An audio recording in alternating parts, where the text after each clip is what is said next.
श्रवण करन दा सुभाग समा प्राप्त होया है। कवि संतोख सिंह जी श्री नानक प्रकाश ग्रंथ दे अंदर दर्शा रहे सन। गुरु नानक साहब महाराज जी दा किस प्रकार दे नाल विवाह रचाया जाता है। गुरु नानक साहब महाराज दी बरात तैयार हो के सुल्तानपुर तो चलदी है। रस्ते दे विच एक रात नूं पड़ाव कीता जांदा है। अगले दिन मूल चंद जी दे घर पहुँचते है। फिर उत्थे बहुत सारे कार विहार रीति रिवाज करके ते बड़ा सोहना एक दृश्य जिहड़ा उत्थे पेश किया जाता है। गुरु नानक साहब महाराज जी का विवाह जिहड़ा वो संपन्न हुंदा है।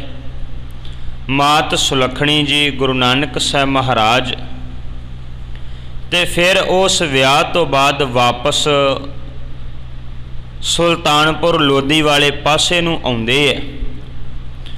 इस तो अगलेरे कवि संतोख सिंह जी इतिहास दे राही की दर्शा रहे ने, की दस रहे ने, वो अज दे इस प्रसंग दे विच आपां सरवण करांगे। इस अज दी लड़ीवार प्रसंग दे नाल जुड़न वास्ते आप समूह संगत रसना तो उचारण करियो। सारे आखियो जी सतनाम वाहिगुरु साहिब जी।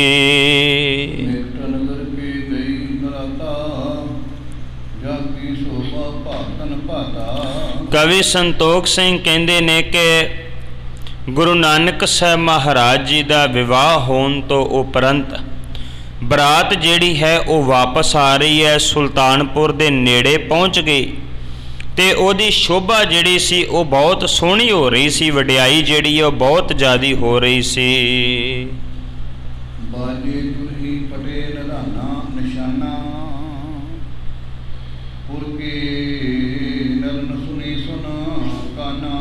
कवि संतोख सिंह कहते उथे कई प्रकार दे नाल वाजे वज रहे सन, नगारे वज रहे सन।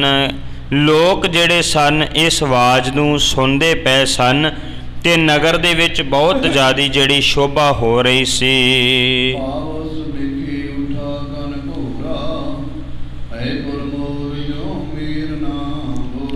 कहंदे जिस तरह दे नाल जदों बरसात आउंदी है, बदल गजदे है, इदां उत्थे जिहड़ा वो शोर शराबा हो रहा सी।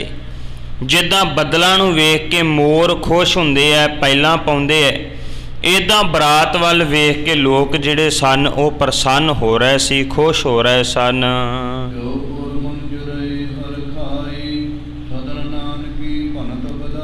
कहंदे सारे नगर दे लोग जिहड़े सन सत्कारयोग भैन नानकी जी नूं बहुत सारियां वधाइयां दे रहे सन ते सारे लोग जिहड़े खुशी मना रहे सन।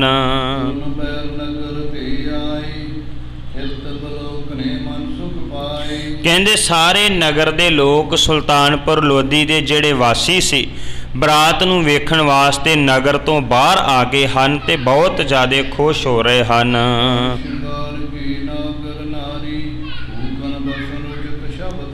कहंदे जिन्नियां भी इस्त्रियां आईयां हन उन्हां ने कई प्रकार दे गहने ते सोहणे वस्त्र जिहड़े धारण कीते हुए सन, जिहड़े उस सोहणी बरात नूं वेखण वास्ते आए सन।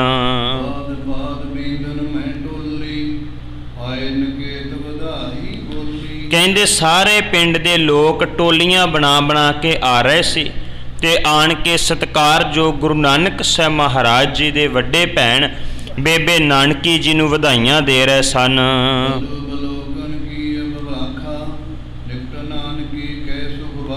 कहंदे पिंड दीयां सारियां इस्त्रियां आण के बेबे नानकी जी नूं आखदियां सी कि साडे मन दी बहुत ज़्यादा वड्डी इच्छा है कि असीं छेती दे नाल सत्कारयोग गुरु नानक साहब महाराज जी दे महल पाव मात सुलखणी जी दे जिहड़े वो दर्शन करना करिए।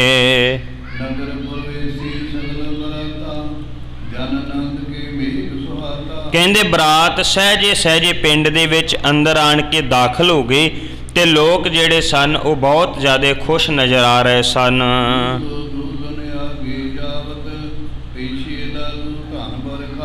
ਕਹਿੰਦੇ ਅੱਗੇ ਅੱਗੇ ਗੁਰੂ ਨਾਨਕ ਸਾਹਿਬ ਮਹਾਰਾਜ ਮਗਰ ਮਗਰ ਮਾਤਾ ਸੁਲੱਖਣੀ ਤੇ ਮਗਰ ਚਾਚਾ ਲਾਲੂ ਜੀ ਜਿਹੜੇ ਸਨ ਧਨ ਧਨ ਦਾ ਭਾਵ ਪੈਸੇ ਪੈਸੇ ਸੁੱਟਦੇ ਪਏ ਸਨ।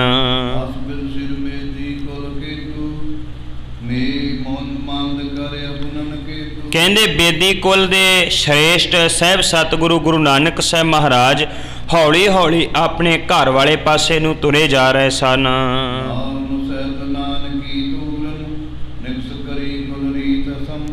ਕਹਿੰਦੇ ਪਿੰਡ ਦੀਆਂ ਜਿੰਨੀਆਂ ਇਸਤਰੀਆਂ ਸੀ ਭੈਣ ਨਾਨਕੀ ਨੂੰ ਨਾਲ ਲੈ ਕੇ ਜਿੰਨੀਆਂ ਉਸ ਵਕਤ ਦੀਆਂ ਰਸਮਾਂ ਰੀਤੀ ਰਿਵਾਜ ਸੀ ਉਹ ਸਾਰਾ ਕੁਝ ਪੂਰਾ ਕਰ ਰਹੀਆਂ ਹਨ।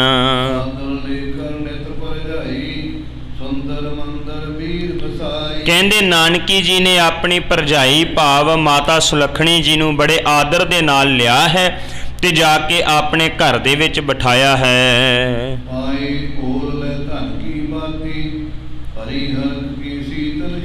ਕਹਿੰਦੇ ਨਾਲ ਹੀ ਮਾਤਾ ਉਸ ਵਕਤ ਬੇਬੇ ਨਾਨਕੀ ਜੀ ਨੇ ਮਾਤਾ ਸੁਲੱਖਣੀ ਜੀ ਨੂੰ ਬਹੁਤ ਸਾਰੀ ਮਾਇਆ ਭਾਵ ਉਹ ਧਨ ਜਿਹੜਾ ਉਹ ਭੇਟਾ ਕੀਤਾ ਹੈ ਭਾਵ ਉਹਨਾਂ ਦੀ ਝੋਲੀ ਵਿੱਚ ਰੱਖਿਆ ਹੈ।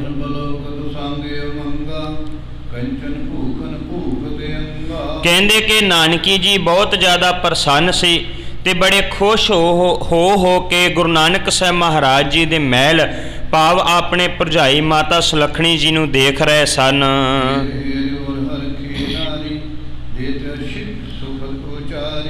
ਕਹਿੰਦੇ ਉਸ ਵਕਤ ਨਾਨਕੀ ਜੀ ਬੜੇ ਖੁਸ਼ ਸੀ, ਫੁੱਲੇ ਨਹੀਂ ਸੀ ਸਮਾ ਰਹੇ ਤੇ ਨਾਲੇ ਬਹੁਤ ਸਾਰੀਆਂ ਅਸੀਸਾਂ ਦੇ ਰਹੇ ਸੀ, ਸੁੱਖਾਂ ਵਾਲੇ ਬਚਨ ਜਿਹੜੇ ਉਹ ਬੋਲ ਰਹੇ ਸਨ।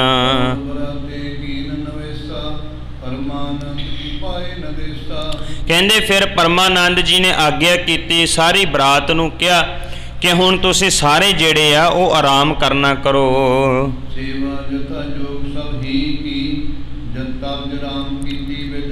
ਕਹਿੰਦੇ ਸਾਰੀ ਬਰਾਤ ਜਿਹੜੀ ਸੀ ਵਾਪਸ ਆਈ ਸੀ, ਜਿਹੜੀ ਉਹਦੀ ਬਹੁਤ ਜ਼ਿਆਦਾ ਸੇਵਾ ਕੀਤੀ ਗਈ। ਇਹ ਸਾਰਾ ਕੰਮ ਜੈ ਰਾਮ ਜੀ ਨੇ ਆਪਣੀ ਨਿਗਰਾਨੀ ਦੇ ਹੇਠ ਕੀਤਾ ਹੈ।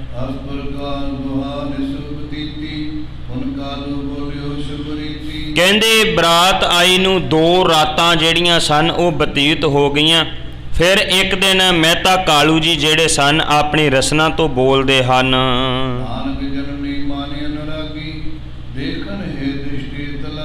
ਕਹਿਣ ਲੱਗੇ, ਕਾਲੂ ਜੀ ਆਖਦੇ ਨੇ, ਕਹਿੰਦੇ ਨਾਨਕ ਤੇਰੀ ਮਾਤਾ ਜਿਹੜੀ ਹੈ ਤਲਵੰਡੀ ਦੇ ਵਿੱਚ ਡੀਕਦੀ ਹੋਵੇਗੀ, ਇੱਧਰ ਨੂੰ ਨਜ਼ਰਾਂ ਲਾ ਕੇ ਬੈਠੀ ਹੋਵੇਗੀ।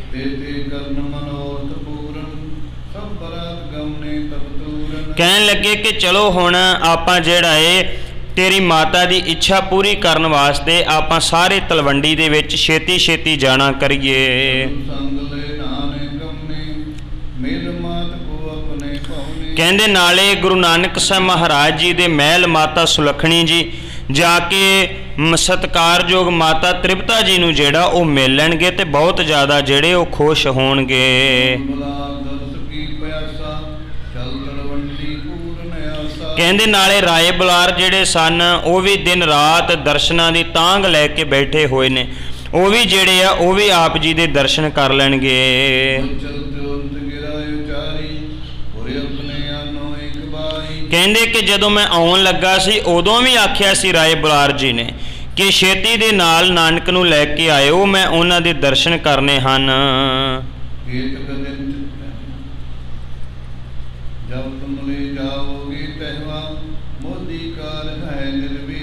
ਕਹਿੰਦੇ ਜਦੋਂ ਕਾਲੂ ਜੀ ਕਹਿ ਰਹੇ ਸਨ ਕਿ ਨਾਨਕ ਆਪਾਂ ਸਾਰੇ ਤਲਵੰਡੀ ਚੱਲੀਏ ਤੇ ਉਸੇ ਵਕਤ ਦੇ ਦੌਰਾਨ ਜੈ ਰਾਮ ਜੀ ਬੋਲਦੇ ਨੇ, ਕਹਿੰਦੇ ਕਿ ਜੇਕਰ ਤੁਸੀਂ ਤਲਵੰਡੀ ਚਲੇ ਜਾਓਗੇ ਤੇ ਆ ਮੋਦੀ ਖਾਨੇ ਦਾ ਜਿਹੜਾ ਕੰਮ ਹੈ ਇਹ ਕੌਣ ਸੰਭਾਲੇਗਾ? ਇਹ ਕਿਸੇ ਆਮ ਬੰਦੇ ਦੇ ਵੱਸ ਦੀ ਗੱਲ ਨਹੀਂ ਹੈ।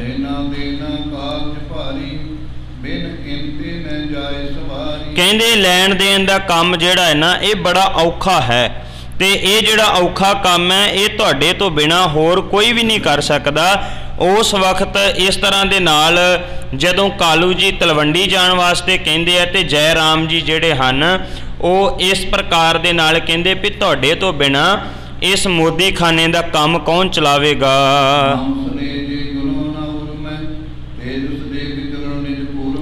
ਕਹਿੰਦੇ ਕਿ ਇਸ ਤਰ੍ਹਾਂ ਦੇ ਨਾਲ ਉਸ ਵਕਤ ਪ੍ਰੇਮ ਦੇ ਵਿੱਚ ਬੈਠ ਕੇ ਸਾਰੇ ਜਦੋਂ ਐਵੇਂ ਗੱਲਾਂ ਕਰ ਰਹੇ ਸਨ ਤੇ ਨਗਰ ਨੂੰ ਜਾਣ ਵਾਸਤੇ ਜਿਹੜੇ ਉਹ ਸਲਾਹ ਕਰਦੇ ਪਏ ਸਨ।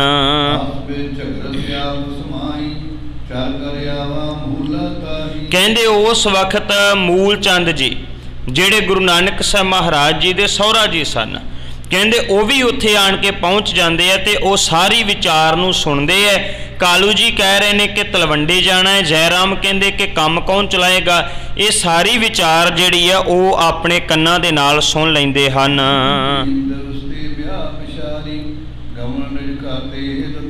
ਕਹਿੰਦੇ ਅਜੇ ਵਿਆਹ ਨੂੰ ਕੇਵਲ 3 ਦਿਨ ਹੋਏ ਸੀ ਤੇ ਆਪਣੇ ਪੁੱਤਰੀ ਦੇ ਪ੍ਰੇਮ ਵਸ ਹੋ ਕੇ ਮੂਲ ਚੰਦ ਜੀ ਜਿਹੜੇ ਸਨ ਉਹਨਾਂ ਨੂੰ ਮਿਲਣ ਵਾਸਤੇ ਆਏ ਸਨ।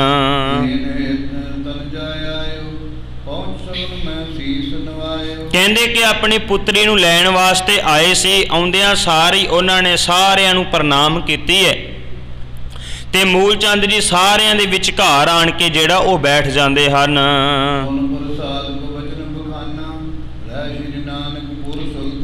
ਕਹਿੰਦੇ ਕਿ ਫਿਰ ਮੂਲ ਚੰਦ ਜੀ ਵੀ ਕਹਿਣ ਲੱਗੇ, ਕਹਿੰਦੇ ਸਾਰੀ ਚਰਚਾ ਤੁਹਾਡੀ ਮੈਂ ਸੁਣ ਲਈ ਹੈ, ਮੇਰੇ ਖਿਆਲ ਅਨੁਸਾਰ ਨਾਨਕ ਜੀ ਨੂੰ ਸੁਲਤਾਨਪੁਰ ਦੇ ਵਿੱਚ ਹੀ ਰਹਿਣਾ ਚਾਹੀਦਾ ਹੈ।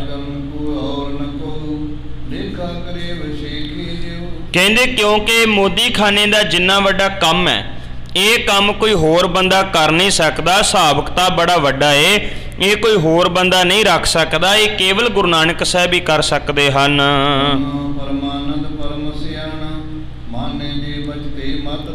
ਕਹਿੰਦੇ ਇਹਨਾਂ ਸਾਰਿਆਂ ਦੇ ਵਿੱਚੋਂ ਪਰਮਾਨੰਦ ਜੀ ਬਹੁਤ ਸਿਆਣੇ ਸੀ। ਪਰਮਾਨੰਦ ਜੀ ਜੈ ਰਾਮ ਜੀ ਦੇ ਪਿਤਾ ਜੀ ਸੀ। ਸਾਰੇ ਲੋਕ ਉਹਨਾਂ ਦੀ ਗੱਲ ਵੀ ਮੰਨਦੇ ਸੀ ਕਿਉਂਕਿ ਉਹਨਾਂ ਨੂੰ ਸਿਆਣੇ ਸਮਝਦੇ ਸੀ।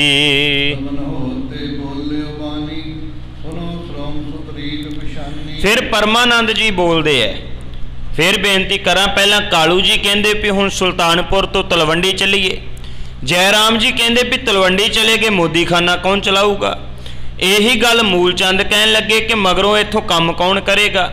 ਪਰਮਾਨੰਦ ਜੀ ਆਖਦੇ ਹਨ ਉਹਨਾਂ ਨੇ ਬੜੇ ਭਲੇ ਦੀ ਗੱਲ ਕਹੀ, ਚੰਗੀ ਗੱਲ ਕਹੀ, ਜਿਹੜੀ ਰਸਮੋ ਰਿਵਾਜ ਤੇ ਚੰਗੀ ਰੀਤੀ ਵਾਲੀ ਗੱਲ ਸੀ ਉਹ ਗੱਲ ਫਿਰ ਪਰਮਾਨੰਦ ਜੀ ਆਖਦੇ ਹਨ।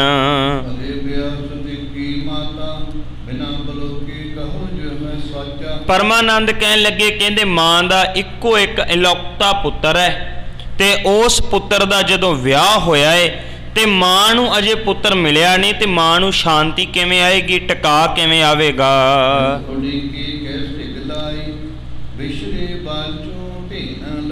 ਕਹਿੰਦੇ ਜਿਸ ਤਰ੍ਹਾਂ ਦੇ ਨਾਲ ਉਹਨਾਂ ਉਦਾਹਰਨ ਵੀ ਦਿੱਤੀ ਕਿ ਇੱਕ ਗਾਂ ਆਪਣੇ ਬਸ਼ਰੇ ਤੋਂ ਬਿਨਾਂ ਵਿਛੜ ਕੇ ਕਿਵੇਂ ਰਹਿ ਸਕਦੀ ਹੈ। ਕਹਿੰਦੇ ਮਾਂ ਆਪਣੇ ਪੁੱਤਰ ਤੋਂ ਬਿਨਾਂ ਕਿਵੇਂ ਰਹਿ ਸਕਦੀ, ਭਾਵ ਮਾਤ ਤ੍ਰਿਪਤਾ ਗੁਰੂ ਨਾਨਕ ਸਾਹਿਬ ਮਹਾਰਾਜ ਜੀ ਨੂੰ ਉਡੀਕਦੀ ਹੋਵੇਗੀ। ਕਹਿਣ ਲੱਗੇ ਕਿ ਇੱਦਾਂ ਕਰੋ ਕਿ ਤੁਸੀਂ ਇਹ ਜਿਹੜਾ ਸਾਰੇ ਦਾ ਸਾਰਾ ਜੋ ਵੀ ਵਿਆਹ ਦਾ ਕਾਰਜ ਹੋਇਆ ਹੈ ਨਾ, ਇਹ ਕਾਰਜ ਹੁਣ ਸੰਪੰਨ ਹੋ ਗਿਆ ਹੈ। ਇਹ ਸਾਰਾ ਕਾਰਜ ਜਿਹੜਾ ਬੜਾ ਸੋਹਣੇ ਤਰੀਕੇ ਦੇ ਨਾਲ ਸਫਲ ਹੋ ਗਿਆ ਹੈ।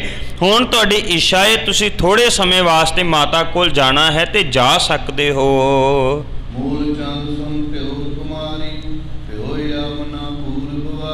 ਤੇ ਇਸ ਤਰ੍ਹਾਂ ਦੇ ਨਾਲ ਕਹਿਣ ਲੱਗੇ, ਕਹਿੰਦੇ ਮੂਲ ਚੰਦ ਜੀ ਨੂੰ ਆਖਦੇ ਪਰਮਾਨੰਦ ਜੀ, ਮੂਲ ਚੰਦ ਜੀ ਤੁਹਾਡੀ ਪੁੱਤਰੀ ਪਹਿਲੀ ਵਾਰ ਆਈ ਹੈ ਤੇ ਪਹਿਲੀ ਵਾਰ ਆਉਣ ਕਰਕੇ ਇਹਨੂੰ ਸਾਰੀਆਂ ਰੀਤੀਆਂ ਰਿਵਾਜ ਜਿਹੜੇ ਕਰਨੇ ਚਾਹੀਦੇ ਹੈ, ਜਾ ਕੇ ਆਪਣੀ ਸੱਸ ਦੇ ਨਾਲ ਜਿਹੜਾ ਉਹ ਮਿਲਣਾ ਚਾਹੀਦਾ ਹੈ।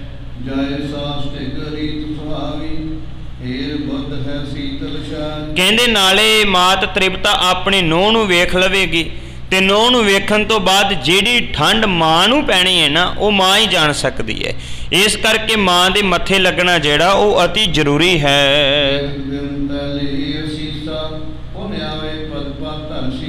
ਕਹਿਣ ਲੱਗੇ ਨਾਲੇ ਕੁਝ ਦਿਨ ਮਾਂ ਦੇ ਨਾਲ ਗੁਰੂ ਨਾਨਕ ਸਾਹਿਬ ਮਹਾਰਾਜ ਮਿਲਾਪ ਕਰ ਲੈਣਗੇ, ਨਾਲੇ ਮਾਂ ਜਿਹੜੀ ਉੱਥੇ ਬੈਠ ਕੇ ਬਹੁਤ ਸਾਰੀਆਂ ਆਪਣੇ ਪੁੱਤਰ ਨੂੰ ਆਪਣੀ ਨੂੰਹ ਨੂੰ ਅਸੀਸਾਂ ਜਿਹੜੀਆਂ ਨੇ ਉਹ ਬਖਸ਼ਿਸ਼ ਕਰਨਗੀਆਂ।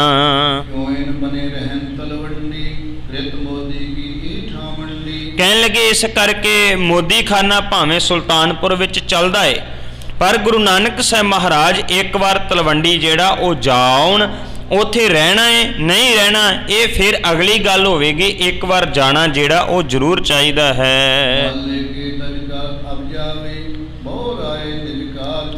परमानंद जी ने अगली गल भी कही, कहते जिहड़ी गल मोदी खाने दी है वो इस तरह कर लेने कि जिहड़ा गुरु नानक साहब महाराज का साथी है ना, वो साथी उन्ने दिन वास्ते मोदी खाने का काम काज आपे संभाल लवे। वो कई साल हो गए है गुरु नानक साहब के नाल मोदी खाना करदियां, ते थोड़े दिन तो वो काम जिहड़ा संभालेगा उस धंधे नूं जरूर चला लेना करेगा।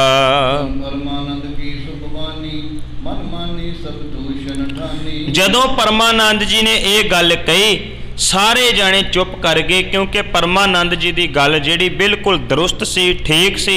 वो परमानंद जी कहते सन कि नानक जी नूं एक बार सुल्तानपुर तो तलवंडी जाना चाहिए है, उस तो बाद इन्हां दी मर्जी होवेगी उत्थे रहना है इत्थे रहना है, फिर ये अपनी इच्छा अनुसार करनगे, पर एक बार जा लेना चाहिए है। मगरों मोदी खाने का काम काज जिहड़ा है वो गुरु नानक साहब जी का जिहड़ा साथी है वो सारा काम धंधा आपे चला लवे। ये जदों गल सारियां सुनी तो सारे जाने चुप कर गए हैं, भाव उन्हां सारियां ने परमानंद की गल नूं मान लिया है।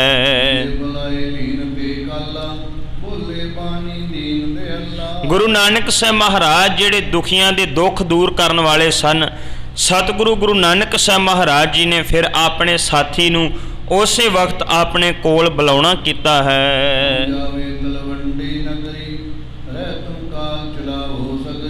ते फिर की आखदे हन, अपने साथी नूं बुला के गुरु नानक साहब महाराज कहंदे ने असीं तलवंडी जा रहे हाँ, ते तुसीं जिहड़ा इत्थे रह के मोदी खाने का सारा काम जिहड़ा है ना उन्होंने तुसीं चलाउणा है, संभालना है।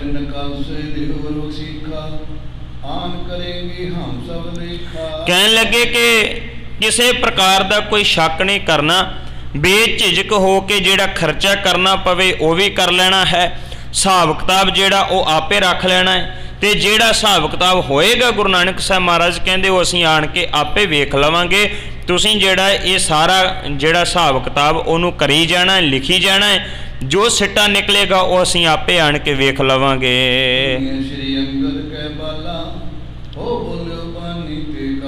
कहन लगे कि उस वक्त फिर गुरु नानक साहब महाराज जी का जिहड़ा साथी सी वो साथी ने गुरु नानक साहब महाराज जी नूं बोल कहे हन,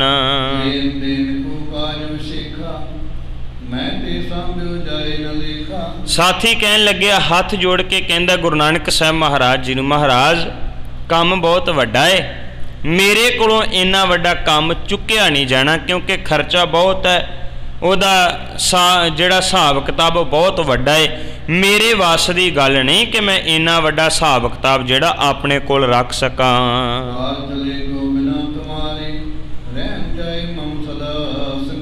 साथी कहंदे सतगुरु गुरु नानक साहब महाराज नूं कहंदा तुहाडे तो बिना ये काम चल नहीं सकता, ये तुसीं हो कर सकते हो, तुहाडा कारज तुसीं कर सकते हो, तुहाडे तो बिना ये काम जिहड़ा वो नहीं चल सकेगा।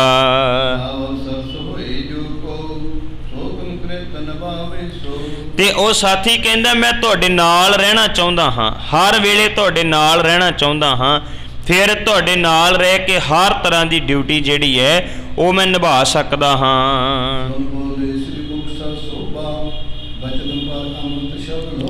फिर गुरु नानक साहब महाराज जिहड़े सुंदर मुखड़े वाले सन, जिन्हां दी कीर्ति सारे पासे हो रही सी, सतगुरु गुरु नानक साहब महाराज अमृत बचन अपने मुखार बिंद तो बोलते हैं।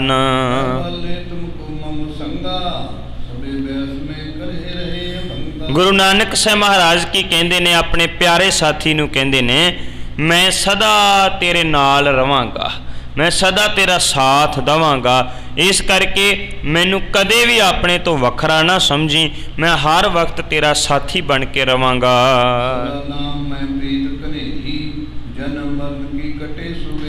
अपने साथी नूं कहंदे गुरु नानक साहब महाराज आखदे ने, कहंदे तू हमेशा प्रेम दे नाल सानू याद करें, नाम नू चेते करें, नाम दे विच जिहड़ी है वो सुरत जोड़ना करें, नाले असी तेरा साथ दवांगे, नाले तेरी जम्मन ते मरन दी फाई जिहड़ी है वो भी कट्टी जावेगी।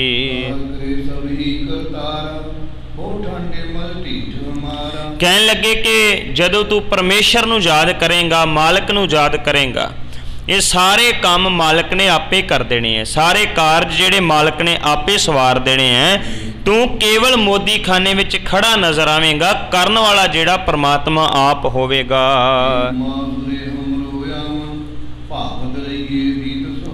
ਗੁਰੂ ਨਾਨਕ ਸਾਹਿਬ ਮਹਾਰਾਜ ਕਹਿੰਦੇ ਨੇ ਸਾਥੀ, ਦੇਖ 1 ਮਹੀਨੇ ਕੋ ਤੱਕ ਜਿਹੜਾ ਨਾ ਅਸੀਂ ਚੱਲ ਕੇ ਦੁਬਾਰਾ ਤੇਰੇ ਕੋਲ ਵਾਪਸ ਆ ਜਾਵਾਂਗੇ। ਤੂੰ ਸੋਹਣੇ ਢੰਗ ਦੇ ਨਾਲ ਸਾਰਾ ਕੰਮ ਜਿਹੜਾ ਮੋਦੀ ਖਾਨੇ ਦਾ ਉਹਨੂੰ ਸੰਭਾਲ ਲੈਣਾ ਕਰੀ।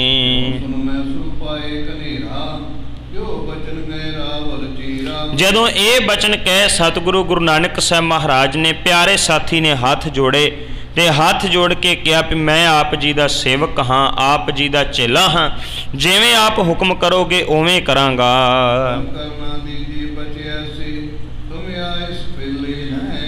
ਸਾਥੀ ਕਹਿਣ ਲੱਗਿਆ, ਬਾਬਾ ਜੇ ਮੇਰੇ ਕੋਲੋਂ ਹੀ ਇਹ ਸੇਵਾ ਕਰਵਾਉਣੀ ਹੈ ਤੇ ਜਾਂਦੀ ਵਾਰ ਮੈਨੂੰ ਬਚਨ ਦੇ, ਮੇਰੇ ਤੇ ਕਿਰਪਾ ਕਰ ਕਿ ਮੇਰੇ ਕੋਲੋਂ ਜਿਹੜਾ ਫਿਰ ਕੋਈ ਵੀ ਖਾਲੀ ਨਾ ਮੁੜੇ।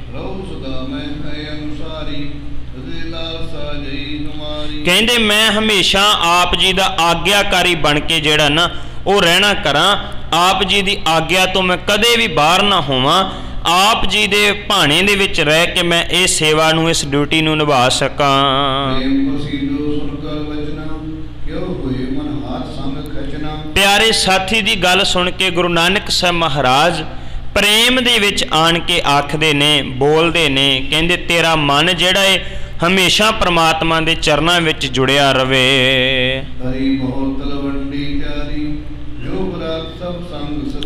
ਕਹਿੰਦੇ ਫਿਰ ਗੁਰੂ ਨਾਨਕ ਸਾਹਿਬ ਮਹਾਰਾਜ ਜੀ ਨੇ ਸੁਲਤਾਨਪੁਰ ਤੋਂ ਤਲਵੰਡੀ ਨੂੰ ਜਾਣ ਦੀ ਜਿਹੜੀ ਹੈ ਉਹ ਤਿਆਰੀ ਕਰ ਲਈ ਹੈ।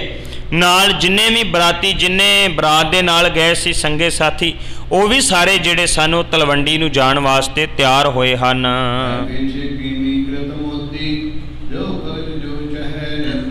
ਫਿਰ ਮੋਦੀ ਖਾਨੇ ਦਾ ਸਾਰਾ ਕੰਮ ਜਿਹੜਾ ਸੀ ਗੁਰੂ ਨਾਨਕ ਸਾਹਿਬ ਮਹਾਰਾਜ ਜੀ ਦਾ ਸਾਥੀ ਜਿਹੜਾ ਉਹ ਕਰਦਾ ਰਿਹਾ ਤੇ ਸਾਰੇ ਕੰਮ ਨੂੰ ਜਿਹੜਾ ਉਹ ਸੰਭਾਲਦਾ ਰਿਹਾ।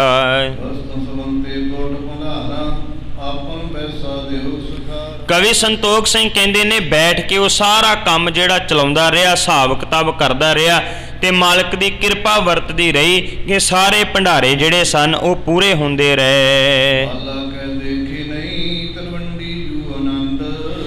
ਕਹਿੰਦੇ ਕਿ ਪਰ ਇੱਕ ਗੱਲ ਦਾ ਮਨ ਵਿੱਚ ਸ਼ੰਕਾ ਰਹਿ ਗਿਆ ਕਿ ਉਹ ਜਿਹੜਾ ਸਾਥੀ ਸੀ ਉਹ ਹਮੇਸ਼ਾ ਲੋਚਦਾ ਰਿਹਾ ਕਿ ਮੈਂ ਵੀ ਇੱਕ ਵਾਰ ਤਲਵੰਡੀ ਵੇਖ ਆਉਂਦਾ, ਪਰ ਉਹ ਤਲਵੰਡੀ ਵੇਖਣ ਦਾ ਉਹਨੂੰ ਸੁਭਾਗ ਜਿਹੜਾ ਉਹ ਪ੍ਰਾਪਤ ਨਾ ਹੋ ਸਕਿਆ। ਕਹਿੰਦੇ ਕਿ ਫਿਰ ਉਸ ਵਕਤ ਉੱਥੇ ਜੋ ਕੁਝ ਹੋਇਆ ਸੀ, ਬਲਕਿ ਉਹਨੇ ਫਿਰ ਕੰਨਾਂ ਦੇ ਨਾਲ ਸੁਣਿਆ ਹੀ ਉਹ ਸਾਥੀ ਨੇ, ਪਰ ਆਪਣੀਆਂ ਅੱਖਾਂ ਦੇ ਨਾਲ ਉਹ ਸਾਰਾ ਕੁਝ ਜਿਹੜਾ ਉਹ ਨਾ ਵੇਖ ਸਕਿਆ।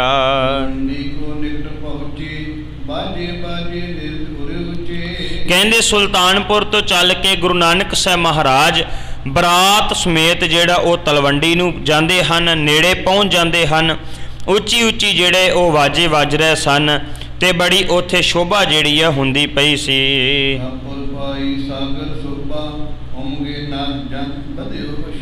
ਕਹਿੰਦੇ ਸਾਰੇ ਲੋਕ ਜਿਹੜੇ ਸਨ ਬੜੇ ਪ੍ਰੇਮ ਵਿੱਚ ਭਿੱਜ ਕੇ ਜਿਹੜਾ ਹੈ ਉਹ ਖੁਸ਼ੀ ਮਨਾ ਰਹੇ ਸਨ, ਖੁਸ਼ ਹੋ ਰਹੇ ਸਨ, ਸਾਰਿਆਂ ਦੇ ਅੰਦਰ ਪ੍ਰੇਮ ਦੇ ਉਛਾਲੇ ਆ ਰਹੇ ਸਨ।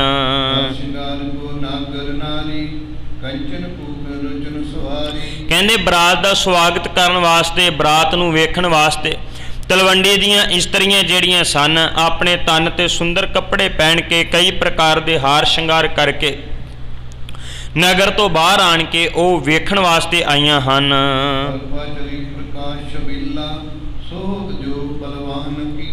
ਕਹਿੰਦੇ ਸਾਰੇ ਪਾਸੇ ਜਿਹੜੀ ਸੁੰਦਰਤਾ ਨਜ਼ਰ ਆ ਰਹੀ ਸੀ, ਉਹ ਸਾਰੇ ਲੋਕ ਜਿਹੜੇ ਸਨ ਉਹ ਵੀ ਬੜੇ ਸੁੰਦਰ ਸਨ ਤੇ ਬਰਾਤ ਦੀ ਜਿਹੜੀ ਸ਼ੋਭਾ ਹੈ ਉਹ ਵੀ ਦੁਨੀਆ ਦੇ ਨਾਲੋਂ ਵੱਖਰੀ ਸੀ। ਭਾਵ ਸਾਰੇ ਜਿਹੜੇ ਸਨ ਉਹ ਸ਼ੋਭਾ ਪਾ ਰਹੇ ਸਨ।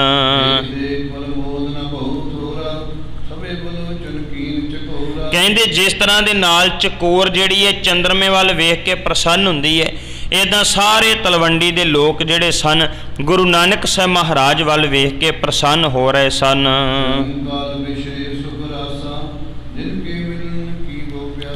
ਕਹਿੰਦੇ ਕਿ ਸਾਰੇ ਲੋਕ ਜਿਹੜੇ ਸਨ ਉਹਨਾਂ ਨੇ ਚਿਰਾਂ ਪਿੱਛੋਂ ਸਾਹਿਬ ਸਤਿਗੁਰੂ ਗੁਰੂ ਨਾਨਕ ਸਾਹਿਬ ਮਹਾਰਾਜ ਨੂੰ ਅੱਜ ਤੱਕਿਆ ਸੀ, ਕਿਉਂਕਿ ਗੁਰੂ ਨਾਨਕ ਸਾਹਿਬ ਮਹਾਰਾਜ ਜਦੋਂ ਤਲਵੰਡੀ ਤੋਂ ਚੱਲ ਕੇ ਸੁਲਤਾਨਪੁਰ ਆ ਗਏ ਸਨ लम्मा समा सुल्तानपुर रहे सन ते इत्थे रह के वो मोदी खाने दे विच नौकरी करते रहे सन।